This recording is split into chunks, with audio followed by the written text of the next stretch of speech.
पाकिस्तान और इंडिया के ज़्यादातर लोग क्रिकेट के शौकीन हैं और कुछ तो ऐसे भी हैं जो क्रिकेट मैच को ज़िंदगी और मौत का मसला बना लेते हैं। हालांकि खेल को खेल की हद तक ही होना चाहिए। हम लोग क्रिकेट के दीवाने होने के बावजूद ब्लाइंड क्रिकेट मैच नहीं देख पाते। उसकी सबसे अहम वजह यह है कि हम ब्लाइंड क्रिकेट के उसूलों से वाकिफ़ नहीं। लिहाजा मैं अपने अजीज़ दोस्तों के लिए मुख्तसर तौर पर ब्लाइंड क्रिकेट के उसूल आपके सामने रखूँगा। तमाम दोस्तों से गुजारिश है कि हमारे चैनल को सब्सक्राइब कर लें ताकि हमारी नई वीडियोस आप तक सबसे पहले पहुंच सके। क़वाइद ज़वाबित।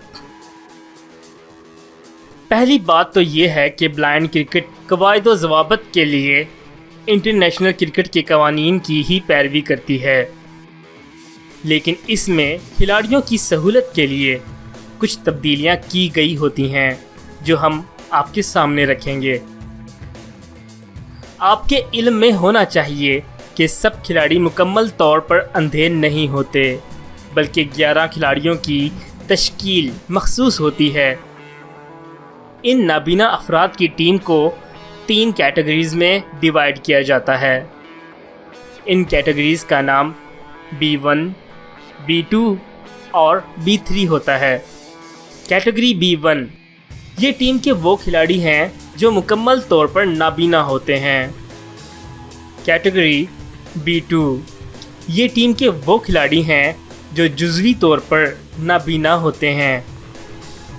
कैटेगरी B3 ये टीम के वो खिलाड़ी हैं जो जुज़वी तौर पर बीना होते हैं। सादा अल्फाज में B1 खिलाड़ी मुकम्मल नाबीना, जबकि B2 कैटेगरी के खिलाड़ी कुछ रोशनी वाले और इसी तरह B3 कैटेगरी के खिलाड़ी उनसे ज़्यादा रोशनी वाले खिलाड़ी होते हैं। अब हम आपको बताएंगे कि इनकी शनाख्त कैसे की जाती है।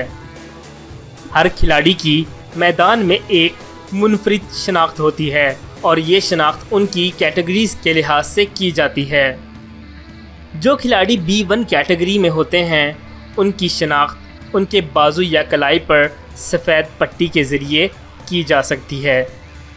इसी तरह B2 कैटेगरी के खिलाड़ियों को सुर्ख रंग के बैंड जो कि उनकी कलाई पर होता है उससे पहचाना जा सकता है। और फिर इसी तरह B3 कैटेगरी के खिलाड़ियों की भी एक मुनफरिद शनाख्त होती है। इस कैटेगरी के खिलाड़ियों की कलाई पर नीले रंग का बैंड होता है। ब्लाइंड क्रिकेट में बॉल कैसी होती है? जो गेंद इस खेल में इस्तेमाल की जाती है उस बॉल में बेरिंग्स भरे होते हैं ताकि उसे मुकम्मल तौर पर नाबीना बल्लेबाज या फील्डर बआसानी सुन सकें। वो सिर्फ बॉल में बजने वाले बेरिंग्स को बजते हुए सुनते हैं और इसकी मदद से शॉट्स खेलते हैं या गेंद को पकड़ते हैं। बॉलिंग। ब्लाइंड क्रिकेट में बॉलिंग हमेशा अंडर आर्म्स की जाती है। बॉलर हमेशा बॉल करवाने से पहले रेडी की आवाज़ लगाता है, जिसका जवाब बल्लेबाज को यस कहकर देना होता है।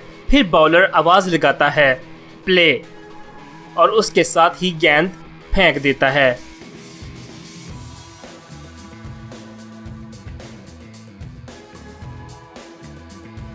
ओवर्स की तादाद।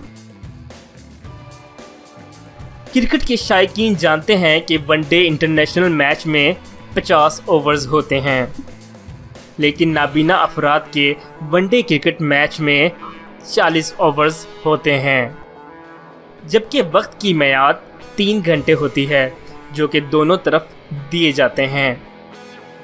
B1 कैटेगरी का खिलाड़ी जब बैटिंग कर रहा होता है तो उसे एक दौड़ने वाला भी दिया जाता है जो उसके लिए भागकर रन्स स्कोर करता है, जबकि यही सहूलत B2 कैटेगरी के खिलाड़ियों के लिए भी दस्तयाब होती है।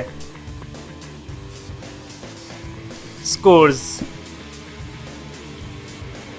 यहाँ दिलचस्प बात यह है कि जो खिलाड़ी B1 कैटेगरी से ताल्लुक़ रखते हैं वो खिलाड़ी जो स्कोर करते हैं उन्हें दुगना कर दिया जाता है। यानी अगर किसी B1 खिलाड़ी ने 20 स्कोर बनाए हैं तो उसे 40 शुमार किया जाएगा। और इसी तरह B1 खिलाड़ियों को ये सहूलत भी हासिल होती है कि जब वो फील्डिंग कर रहे हों और बैट्समैन की जानिब से शॉट लगाने के बाद अगर वो गेंद को एक टप्पा या बाउंस के बाद पकड़ लें तो बैट्समैन आउट हो जाता है। ऐसा इसलिए है क्योंकि B1 कैटेगरी के खिलाड़ी मुकम्मल तौर पर नाबीना होते हैं। हार जीत खेल का हिस्सा है। नाबीना अफराद के लिए क्रिकेट एक बेहतरीन हौसला अफजाई है जिसे सराहा जाना चाहिए।